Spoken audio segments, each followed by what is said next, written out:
Hello, I'm Lisa D, and I'm coming on tonight rather late. I usually don't do lives this late, but I'm on a late schedule today because I had off from work. So I wanted to start with the aroma reset, and I want to continue giving you information about forgiveness. I have done about 10 aroma freedom sessions in the last since I last came on Thursday. I've done a lot, and I have found that people are really struggling with forgiveness, so I thought it was really super important to continue talking about it. So I'm just going to pop on. Mondays are now going to be called Mindset Monday, and if you're in any of my other groups, you already know that. And we're just going to focus. Our mind is so powerful, and our subconscious will speak to us if we listen. But our bodies communicate so effectively and we tend to ignore them, which causes physical, emotional pain. And this can be changed by a few words, a few thought processes. A session I did earlier was amazing. The person just had so much release, was experiencing a lot of depression and anxiety from things that happened back, over 20 years ago that was causing depression, anxiety, physical pain, movement, slow movement. And we did a session, and it was incredible, the difference between the beginning and the end. So hop over to the unit section, schedule your appointment. You guys, you want to release these repressed emotions. I'm telling you, this is the most effective way. I have done it. I've done it without the oils. I've done it with the oils. With the oils are amazing. It just, that olfactory system just opens up.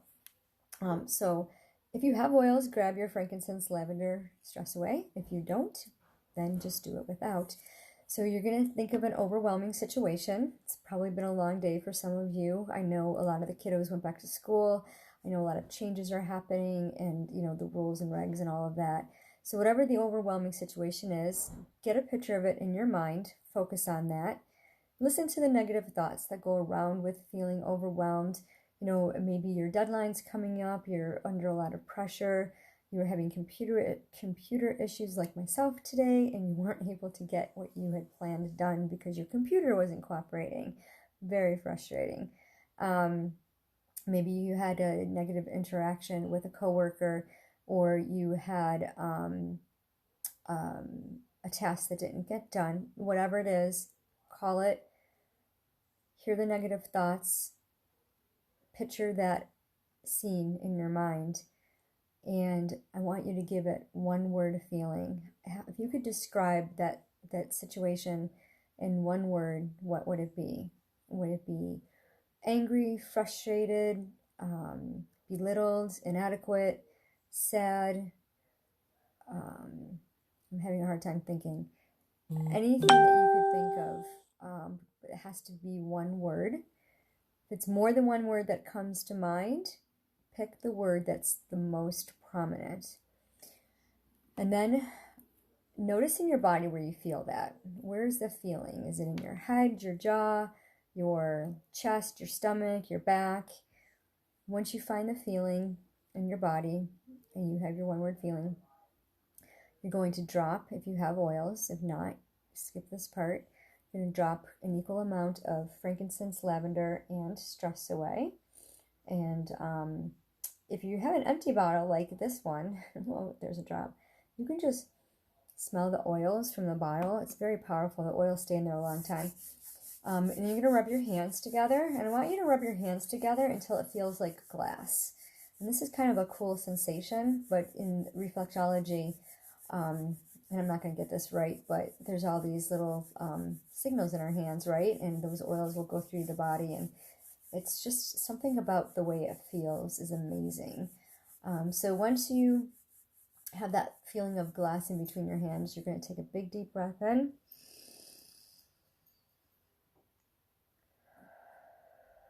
And slowly breathe out. Okay, you're going to do that. And as you're breathing in, focus on the picture, focus on the thoughts, feel the feeling in your body. And I want you to just slowly count in. And if you could count to 7, and then let the breath out, count to 7. Do that until I say stop.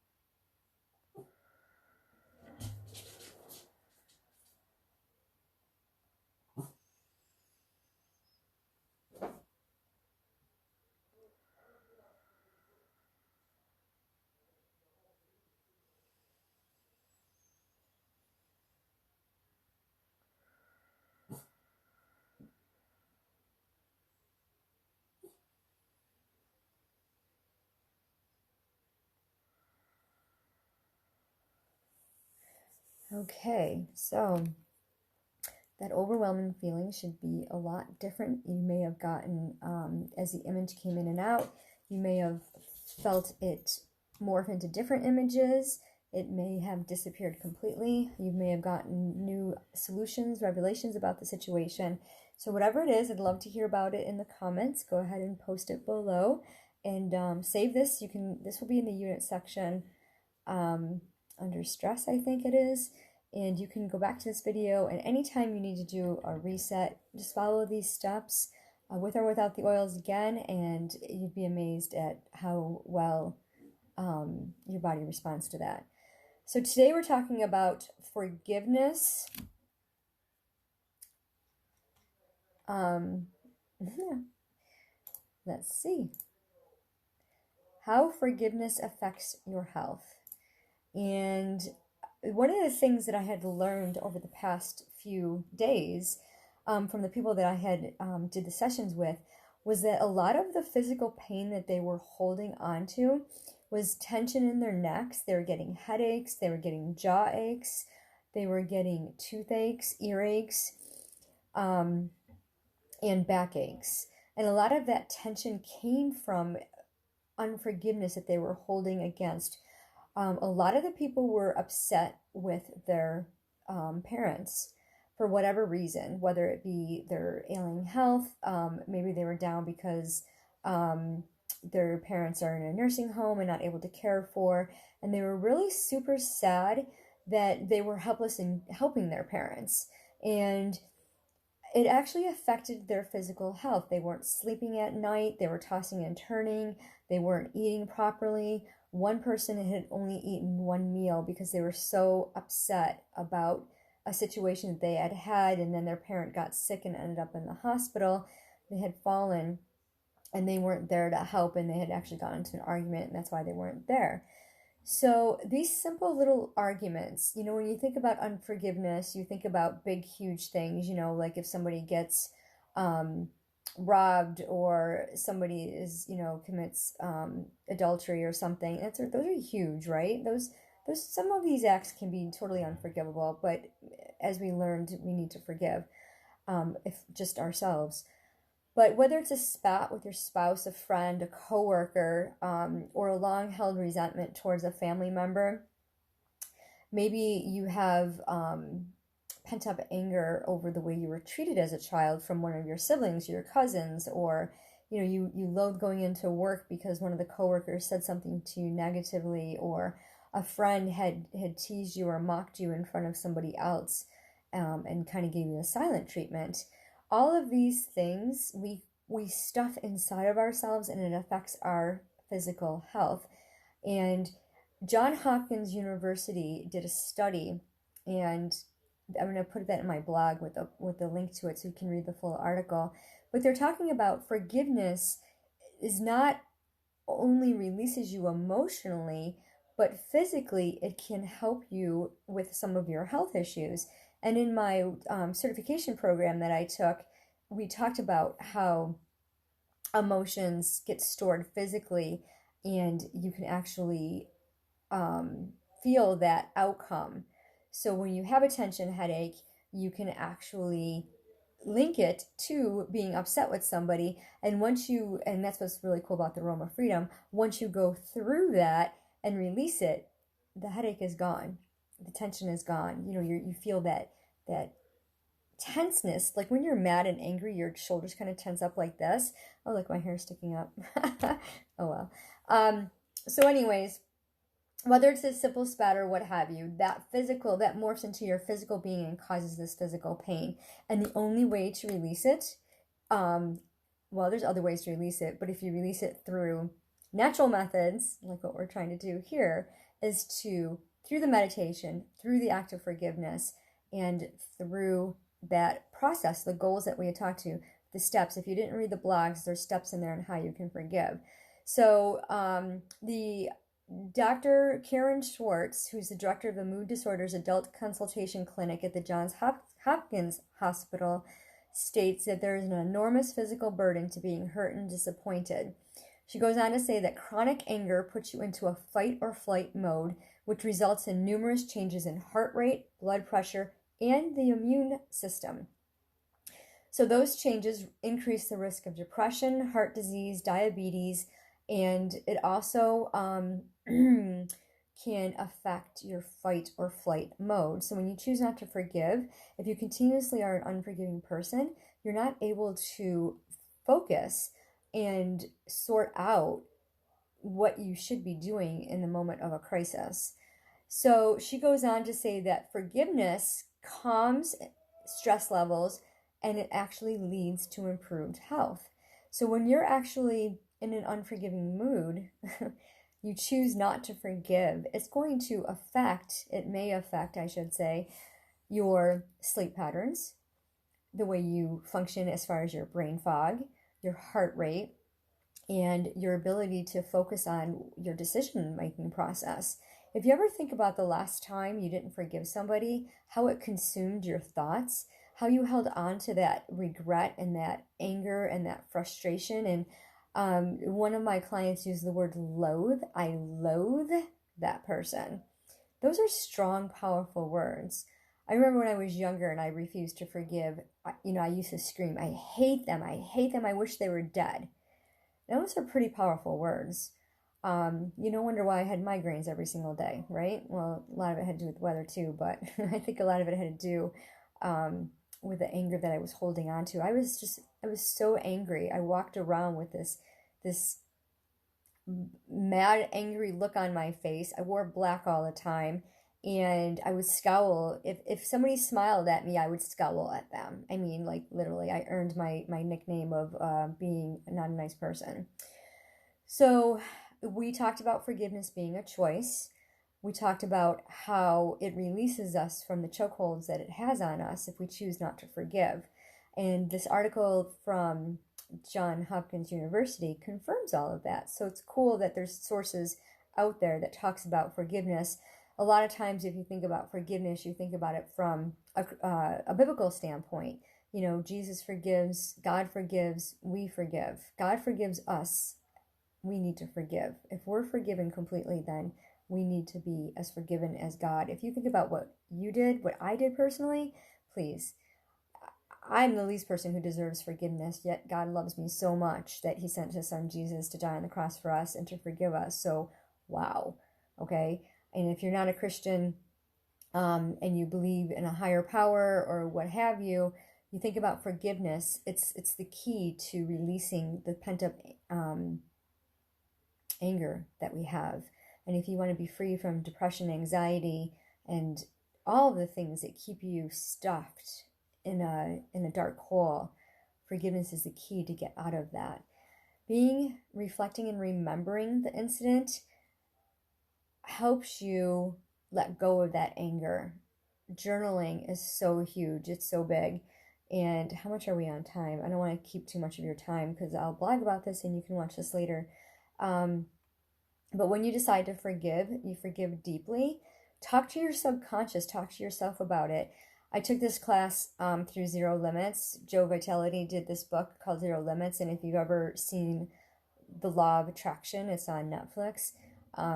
It's all about mindset. And you can actually imagine. There's also a book called Conscious Language written by Robert Stevenson. And all of these things are incredible tools to help guide you into realizing that you can change your thought process, your subconscious, so that you can freely forgive, freely release these repressed emotions that keep you cemented into the ground so that you can't move forward. You gotta let go of expectations. An apology may not change the other person, but it's going to change you. It's going to, we expect things to happen, okay? I'm going to apologize and I demand an apology back. That might not happen, okay? Just because you're making the effort to seek forgiveness in the relationship doesn't mean the other person is going to respond, but you have to be okay with that. You have to say, it's okay. It's not about them forgiving you. It's about you forgiving them so that you can let go. Because remember, when we choose to forgive, we're releasing ourselves from that prison that we have in our head, because we've held that person at the standard, and that other person might not even care about it. So yeah, you want to let go of the expectations of what the other person is supposed to do. They don't need to do anything, okay? You need to guard your heart. You need to protect yourself. And just because you forgive, it doesn't mean there's going to be trust. It doesn't give permission to that person to do it again to you as well. It doesn't mean that everything is going to be back the way it was before. So remember that forgiveness is a personal choice. And when you decide to forgive, you're going to forgive deeply, because that's going to release some of the physical pain that you may be experiencing because you choose to hold on to not forgiving the person. So once you decide to forgive, you need to take that action. You might not feel your forgiveness right away. The person that wronged you, you're not going to forget that ever, okay? As time goes by, it's going to diminish. You're going to have more empathy. You're going to understand it better, but it's always going to be there. I hurt myself so bad when I made a horrible, horrible choice twice, 3 times. I made so many wrong choices, but did you ever make the same mistake like more than once and think, the heck is wrong with me? Why did I screw up again? It took me a long time to forgive myself, and when I did, wow, amazing. So the act of forgiving includes forgiving yourself and those around you as well. When you forgive something, okay, this is how it affects your immune response, and this is from Johns Hopkins University. How your immune system recognizes and defends itself against bacteria, viruses, toxins, and other harmful substances. A response can include anything from coughing and sneezing to an increase in white blood cells, which attack foreign substances. So when you choose not to forgive, your body starts reacting. So if you sneeze and cough a lot, you might want to think about if you're not forgiving somebody. I like that. I used to sneeze and cough. You guys, I've been allergy free. My allergies, if you knew me a year ago, a year and a half ago, I was coughing, sneezing, runny nose, blowing. It was awful. And I've been off my meds for a year now. It was a year in August. And when I start to get symptoms, I can control them right away. I get my oils, I get my vitamin C, I take my Epsom bath. I have a little protocol that I do that helps keep my immune system sport. But the most important thing is I journal every day, and I have 10 things that I say that I'm thankful for every day before I even my feet hit the floor. It's amazing how that just kind of centers you and keeps you focused so that you can be healthy and build that immune system. Johns Hopkins also states that post-traumatic stress disorder, or PTSD, is a disorder in which your fight or flight or stress response stays switched on even when you have nothing to flee or battle. The disorder usually develops after an emotional or physical trauma, such as mugging, physical abuse, or a natural disaster. Symptoms include nightmares, insomnia, angry outbursts, emotional numbness, and physical and emotional tension. Psychology Today have found in their research that being hurt and disappointed by someone else can cause not just emotional and mental pain, but can lead to physical changes, including the heart rate, blood pressure, and the immune response, which is the same thing that Johns Hopkins had talked about. So learning how to ask forgiveness and to forgive ourselves when it's done thoughtfully and with genuine meaning can lower the stress level, it can lower your guilt, and it can lower the self-criticism. So, steps to take to start forgiving yourself for health. Decide to forgive. Don't anticipate how the other person is going to respond. It's I'm sorry, period. Write it down on a piece of paper. Record it in your phone. I'm sorry, period. Okay? Nothing else. There's no explanations. I'm sorry. If you want to add, I'm sorry I hurt you when I said the things I said, period. Okay? No other explanations, period. Okay? Attitude of gratitude, 10 things you're grateful for. Think about if you want to be forgiven, how you would want to respond, and journal about that. And get all the other details on the blog, lisadrennan.com.